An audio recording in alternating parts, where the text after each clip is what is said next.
Hello everyone and welcome to another video. I hope that you are very, very well, and today, only slightly belated this time, is my November wrap-up. Not November, October wrap-up. Great start, great start. October was, again, a slightly marginally slower reading month for me. I read 8 books, 1 or 2 of which were very, very short. But I still read 8 books, which, and I say this every time I have a shorter wrap-up. A few years ago, I would have been filled with that. That's still loads of books. It's just fewer than I have read so far this year.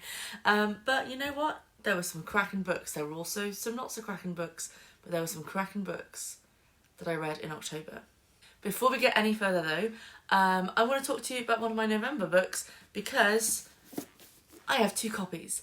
And so I'm doing a giveaway for the unread. This is my read, slightly cracked version, and my unread pristine version. So I'm going to be giving away the unread pristine version on my Instagram. I will leave a link in the description to enter the giveaway. I finished reading this a week ago or so. Really, really great. My review will be coming out on Saturday the 18th of November. I don't know when this video will go up. But yes, I was sent one by the publisher for review, and I was sent a second by the publisher because they forgot they'd already sent me one. So I'm giving away the first one if you would like to enter the giveaway. Now that that is out of the way, let's talk about the October books. As always, I'm going to be ranking my October books from my least favourite to my favourite, and there's a bit of a gap. I've read no 3-star books in October. I read 2 2-stars and everything else was 4 or 5. So we'll start off with the 2-star books with my least favourite book that I read this month. And I will also say, and I sometimes forget to say this, but it's always in the description, is how I got my hands on the books. Whether they were gifted or that my own books, it's all in the description. So, my least favourite book of October was Perks of Office by Liz Rain. This is a age gap sapphic romance in Australia between a politician and a young woman who works in her office. And I did not root for the characters at all.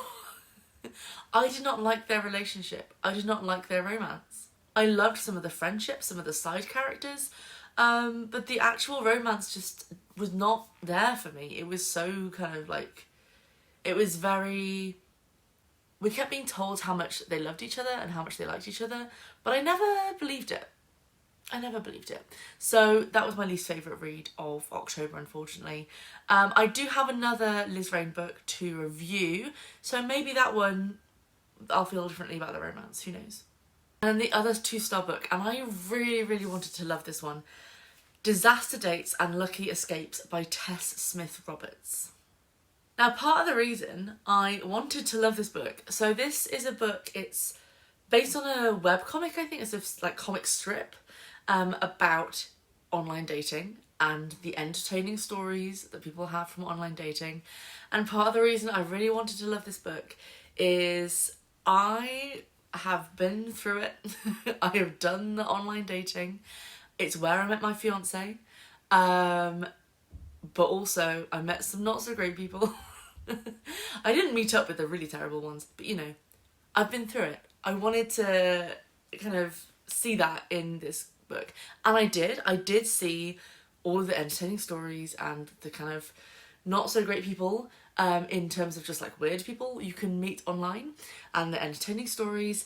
But, and I think it's a bit of it by its nature, the overarching plot was just kind of fell flat for me. It was a lot of tiny little vignettes and then one long kind of frustrating plot, and that was the end.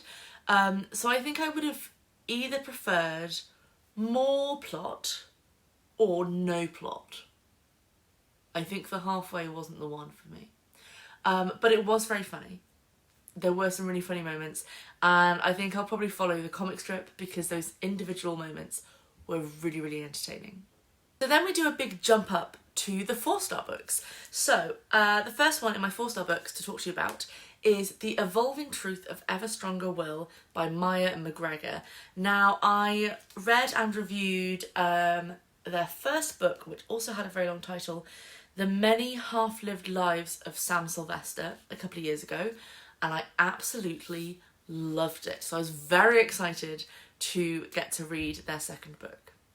Gonna be honest, I think I still prefer their first book to this one, but it was still really, really good. So Will is an agender teenager, and their mother, who has been abusive and manipulative and awful to them their whole life, she dies very suddenly. And they're only a few months off being 18, so they decide to hide the fact that their mother has died from the authorities, from their teachers, and just make it through to being 18 to try to find the one foster parent they had who cared for them and to build friendships and community.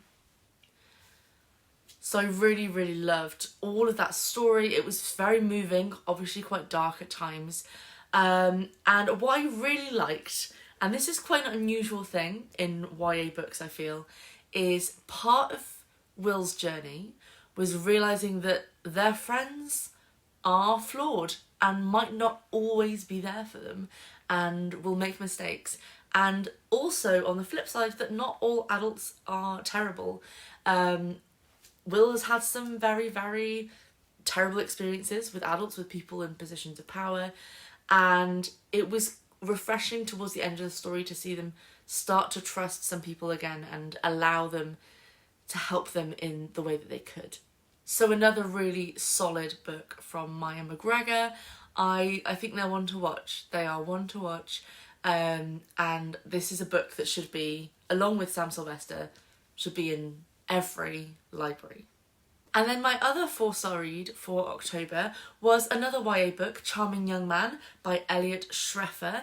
And this is set in 19th century Paris and follows a young pianist as a professional musician, as a queer person, as a lover of historical fiction.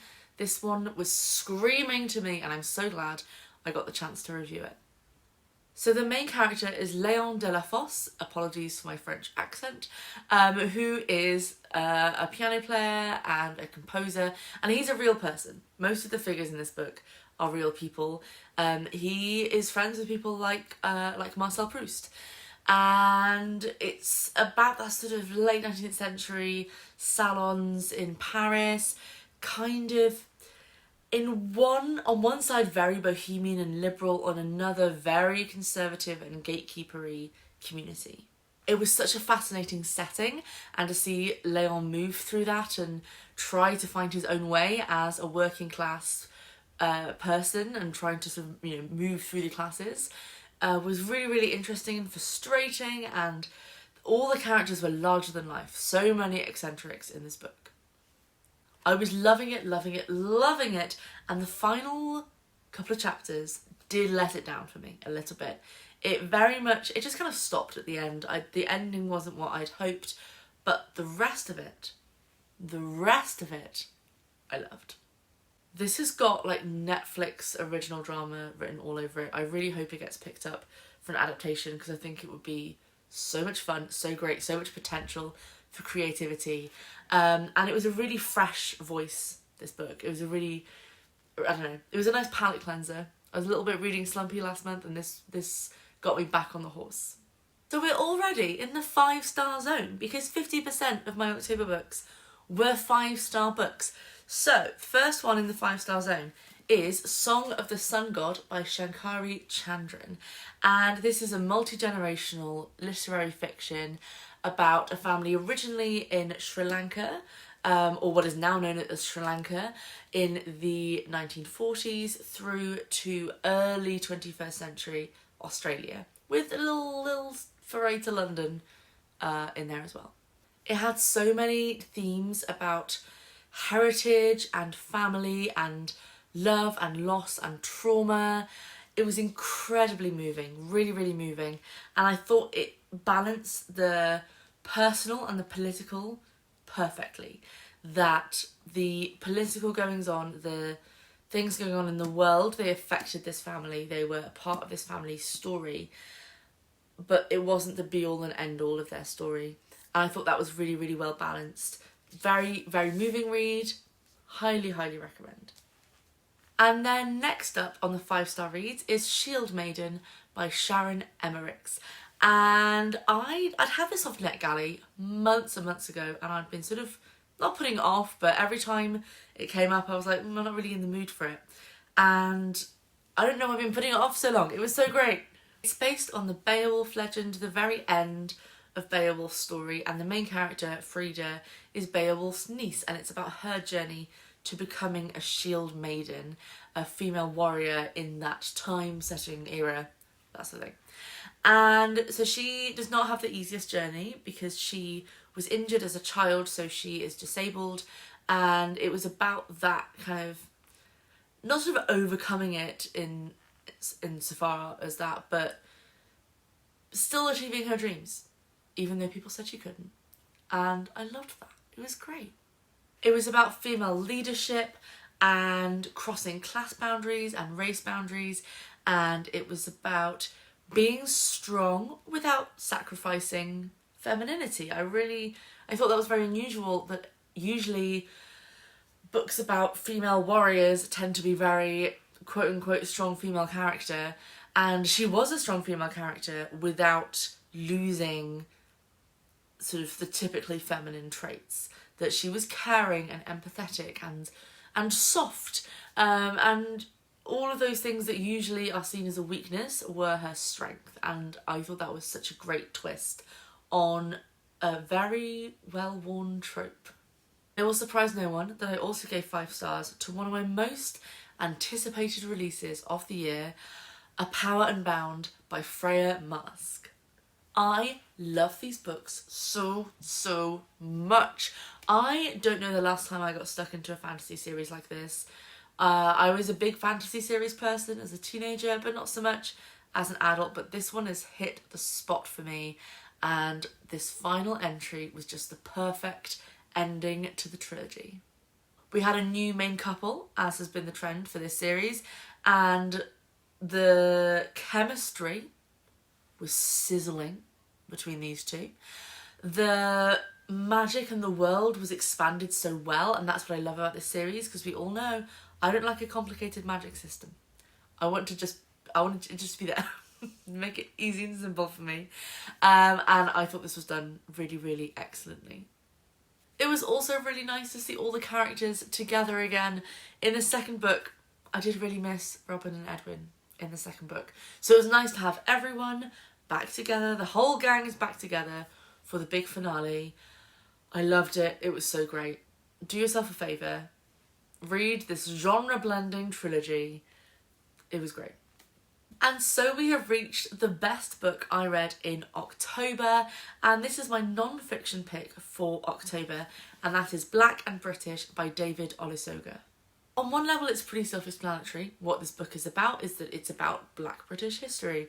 And what I really appreciated with this book is it wasn't just about the history of Black people in the UK, it was about how Black history and British history are so intertwined, so much more than we think about, than is discussed and is acknowledged. It goes right the way back to the Roman times and talks about the Roman Empire and how people travelled all across the Roman Empire. And so there have been Black people in the UK since at least the Roman Empire times. It of course goes through Tudor times, through the transatlantic slave trade, through to the 20th century and the start of the 21st century. And there were so many things that I thought I knew that were flipped on its head, especially regarding the abolition movement. I learnt so much about that, and so much about the British mindset when it comes to Black history. That was really interesting, in how it was approached and how it was explained. I would be very interested to... There were definitely times I felt like, you know, he knew he's writing for a British audience who may not know much Black history, because that's why they've picked up this book. So there were a few times that it felt almost self-congratulatory to the British, and I would have been interested to read the same history from a non-British perspective.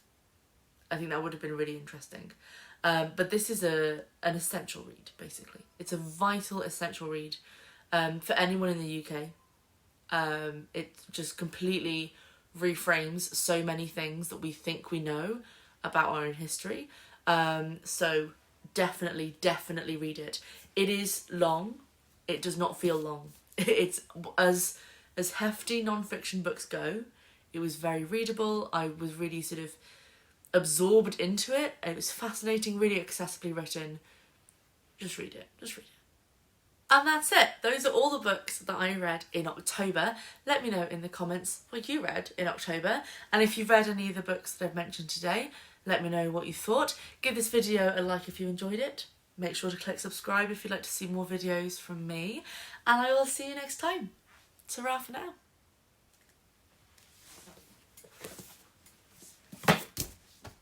Oh no.